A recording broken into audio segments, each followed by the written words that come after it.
আসসালামু আলাইকুম, আপনারা সবাই কেমন আছেন? তো দেখতে পাচ্ছেন আমার কোয়েল পাখি দেখেন কতগুলা ডিম পারছে। তো এই ডিমগুলো প্রতিদিন ২ টা করে পারে নাই। ওই হচ্ছে ১ টা করে ডিম পারে। তো এই যে দেখেন আমি একটু সাজাচ্ছিলাম। তো যখন এই যে এখানে হচ্ছে ৪-৫ টা ডিম আছে, ৫ টা ডিম। আর কোয়েল পাখির ২ টা ডিম হচ্ছে আমি যে আমার থেকে ২০ ডিম কিনছিল তাকে গিফট হিসেবে দিয়েছিলাম। তো ৭ টা ডিম মোট পারছে আমার কোয়েল পাখি। তো এখন ইচ্ছা আছে কোয়েল পাখিগুলো কেটে ফেলার আরকি। তো দেখি আর কয়েকদিন পেলে কিছু ডিম দেয় কিনা। আর আমাদের এখানে যেই খাবারগুলো কোয়েল পাখি খায় ওই খাবারগুলো পাওয়া যায় না। তো তার জন্যই হচ্ছে সমস্যা কোয়েল পাখি পালতে। আর ঢাকায় যখন পালছিলাম তখন কিন্তু ওই খাবারগুলো এভেলেবেলই পাওয়া যেত। এখানে পাওয়া যায় না। আর খাবার যদি সমস্যা হয়, পাওয়া ঠিক মতো না যায় তাহলে পেলে তো আর লাভ নাই কোনো। কোয়েল পাখিকে সঠিক খাবার না দিলে ওরা ডিম কিন্তু দেয় না। কোয়েল পাখি একটু ভয় পেলে ২-৩ দিন গ্যাপ দিয়ে ডিম পাড়ে। তো এরকমই ওদের সঠিক খাবার দিতে হবে এবং সঠিকভাবে যত্ন করতে হবে। তাহলে ওরা আরকি প্রতিদিন নিয়ম করে ডিম পাড়বে। তো আমার কোয়েল পাখিগুলো যখন কিনে আনছি তো ৩০ দিন হয়ে গেছে, তারপরে হয়েছে ওই ডিম পাড়ছে। ১ মাস ১.৫ মাস চলে গিয়েছে তারপরেও ওই ডিম পাড়ছে।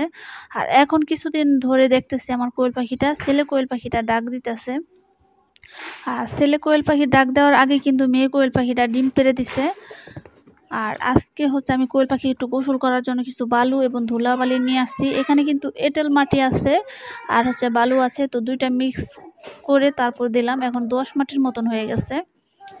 তো এটার মধ্যে হালকা পানি দিয়ে ছিটা দিয়ে তারপর হাত দিয়ে মেখে দিলে কিন্তু এটা একটু ঠান্ডা হয়। আর যেহেতু গরমের সিজন চলে আসছে আর এখন কিন্তু কোয়েল পাখিগুলোকে যত্ন নিতে হয়। আর কোয়েল পাখিকে যদি ঠিকমতো গোসল না করাই তাহলে কিন্তু ওরা আর কি অসুস্থ হয়ে যাবে। ওদেরকে ঘাস পাতা এগুলো ছোট ছোট করে কেটে ওদের বাটির মধ্যে দিতে হবে। তাহলে ওরা ওগুলাও খাবে এবং হচ্ছে যেভাবে গোসল করাতে হবে। আমি সকালবেলা এভাবে ওদেরকে বালু দেই একবার, খাবার পানি সরিয়ে রাখি। আর যখন গোসল করে ওরা কিন্তু একদম ধুলাবালি অনেক উড়ায়। এই যে দেখেন। আর এটার মধ্যে হালকা স্প্রে করে দিলে কি হয়, ওরা অতটা ধুলাবালি উড়ায় না। তো আপনারা যারা কোয়েল পাখি পালবেন এই দিকগুলো খেয়াল করবেন। তার খাবারের বাটিটা সরিয়ে দিতে হয়।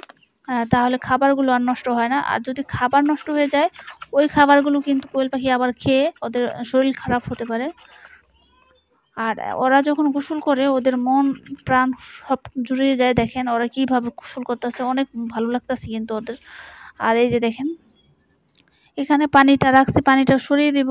আর এই যে হচ্ছে ডিমগুলো এখানে রাখছি পাশে। আর ডিমগুলো আমি ফোটাবো না, কারণ কোয়েল পাখি এখন আর বাড়াতে চাচ্ছি না। আর আমার তো একটা মুরগি, আর ফোটানোর কোনো সিস্টেমও নাই। আর এই পানিটা আমি একটু কবুতরের কাছে নিয়ে আসলাম, তো দেখি কবুতরে কিছু খায়নি, কারণ লেবুর পানি দিয়েছিলাম। তো এই যে আমাদের কবুতর যে আনছি নতুন কবুতর কিন্তু একটা ছুটে গেছে, আর যেগুলো আগের ছিল ওগুলো ঠিকমতো আসে না। তো এখন হচ্ছে আমি যাচ্ছিলাম আর কি, আমি যাব হচ্ছে কবুতর দেখতে যে যেটা ছুটে গেছে ওইটা কি আসলো কিনা। কারণ কালকে আমি একটা খাঁচার মধ্যে আমাদের কবুতর রেখে ওইটাকে ডাকছিলাম, তারপর আসে নাই। তো এই যে এখন আমি হচ্ছে এই বাসায় পালি, এই যে দোকান সামনে যেটা। তো এখন চলে আসলাম। আমাদের কবুতরগুলো ওই যে দেখেন চালের মধ্যে দেখা যাচ্ছে।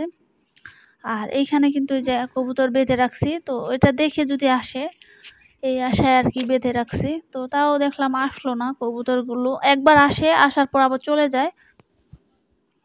ওরা একটু ভয় পাইতেছে। এই যে দেখেন একবার কিন্তু উড়াল দিয়ে আসে আবার চলে যায়। তো ভিতরে আগে রাত্রে কিন্তু ভিতরে থাকতো, কিন্তু এখন থাকে না দেখি সমস্যাগুলো হচ্ছে। আর আমি ৩ জোড়া ৪ জোড়া পারবো না, কবুতর পালবো হচ্ছে ২ জোড়া। আর খাঁচার মধ্যে পালার চিন্তা ভাবনায় আছি, কারণ এভাবে কবুতরগুলো হারিয়ে যায়। আর উপরে হলো বাজ পাখি থাকে, তো এক জায়গায় জায়গায় উড়ে যায়, এগুলো একটু ঝামেলাও আছে। এই যে দেখেন ওকে আমি কিন্তু নিয়ে আসছিলাম এই যে এটার ভিতরে রাখার পরে, তো দেখি ওই কবুতরগুলো একটু আসছিল। এটা কিন্তু অরিজিনাল রেসার কবুতর। এই কবুতরটা ভালো আছে, ছোট থেকে পালছি তো, তো তার জন্য বেশি দূর যায় না। এটা একবার খোপের ভিতরে আসছিল, আমি ধরে ফেলছি। তো কবুতরের জন্য আমি অনেকক্ষণ দাঁড়িয়েছিলাম, তো আসতেছিল না। তো পাশের যারা কবুতর পালে তো তাদেরকে আবার বলে রাখছিলাম যে তাদের ঘরে যদি যায় তাহলে ধরে যাতে দিয়ে যায়। তো তারপরে হচ্ছে আজকে সকালবেলা একটা কবুতর দিয়ে গেছে, সেটা হচ্ছে নর কবুতর, কিন্তু মাদি কবুতরটা ধরতে পারে নাই। তো কবুতর মূলত কি, যখন উঁচা জায়গায় পালা হয় তাহলে কবুতরের জন্য ভালো হয়, কবুতর ওইখানে পছন্দ করে। আর আমার জায়গাটা হচ্ছে নিচা, আর এখানে কবুতর অত স্বাচ্ছন্দ্য বোধ করতেছে না, তো তার জন্য হয়তো ঠিক মতো আসে না। আর কবুতরের ঘরটাও অতটা সুন্দর হয় নাই হয়তো। তো আর হচ্ছে আর কি ভালো লাগতেছিল না, তারপরে মনটা খারাপ হয়ে গেল। এখন চলে আসলাম আমরা হচ্ছে আর কি চকে। তো এখানে আসলাম, এখানে আসার পরে এখান থেকে কিছু খরগোশের জন্য ঘাসও নিতে পারবো আর মনটাও ভালো হয়ে যাবে। তো তার জন্য এখানে কলা বাগান আছে, তো আমরা চলে আসলাম। কবুতর তো আসতেছিল না, তারপরে কি করব, বসে আছি। আর যখন শখের কবুতর উড়ে চলে যায়, ধরতে পারি না, তখন কিন্তু মনটা খুব খারাপ হয়ে যায়। দুটো কবুতর অনেক পছন্দ করে কিনে আনছিলাম। তো সাদা একটা কবুতর ছিল, তো এটা ব্যালকনির মধ্যে নিয়ে আসছি আজকে। আর আমরা হচ্ছে এখন চকে চলে আসলাম। তো এখানে বিল আছে, তো আর এটা হচ্ছে আমার হাতে যেটা দেখতে পাচ্ছেন, এটা হচ্ছে গোল্ড বেরি। তো এগুলা হচ্ছে অনেক দেশে এগুলো খায়, আমরাও এখানে ছোটবেলায় খেয়েছি আর এখনো খাই, এটা খুবই সুস্বাদু একটা ফল। তো আমাদের যখন মন খারাপ থাকে, আফিয়ার এবং আমার মন ভালো না লাগলে এইখানে চলে আসি। তো এখানে অনেক বাতাস এবং কলা গাছের ছায়া আছে, তো এখানে এসে বালু দিয়ে খেলা করি, তো মন ভালো হয়ে যায়। তো আজকের ভিডিও ছিল এই পর্যন্তই। আপনারা সবাই ভালো থাকবেন, সুস্থ থাকবেন। আসসালামু আলাইকুম।